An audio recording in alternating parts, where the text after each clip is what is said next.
এই লোকটাকে পৃথিবীর যে কোনো জায়গা থেকে খুঁজে বার করো আর জিতে নাও 10,000। Okay. তোমাকে হাওয়াইন শার্ট, হাফ প্যান্ট এবং এই জুতো পরা একজন বৃদ্ধ লোককে খুঁজতে হবে। এটা করার জন্য 48 ঘন্টা সময় আছে। যাও।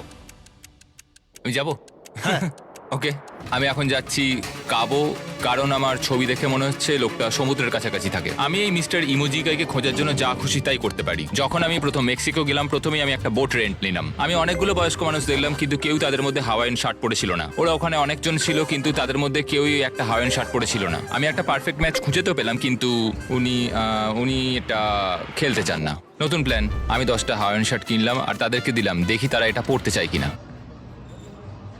2 ঘন্টা কেটে গেছে, আমার মনে হচ্ছে এটা কখনোই কোনোভাবে সম্ভব নয়। আমি নিজেকে পরাজিত ঘোষণা করেই দিয়েছিলাম, কিন্তু সেই সময় অদ্ভুত একটা ঘটনা ঘটলো। আপনারা বিশ্বাস করবেন না, আমার সামনে কে বসেছিল। আপনাকে দারুণ লাগছে। আমি মিস্টার বিস্টকে কল করছি। হেই, কনগ্রাচুলেশন, তুমি এই মাত্র জিতে নিলে 10,000 কি ডলার। মানে? আরে সত্যি? আমরা কি হেলিকপ্টারে যাবো?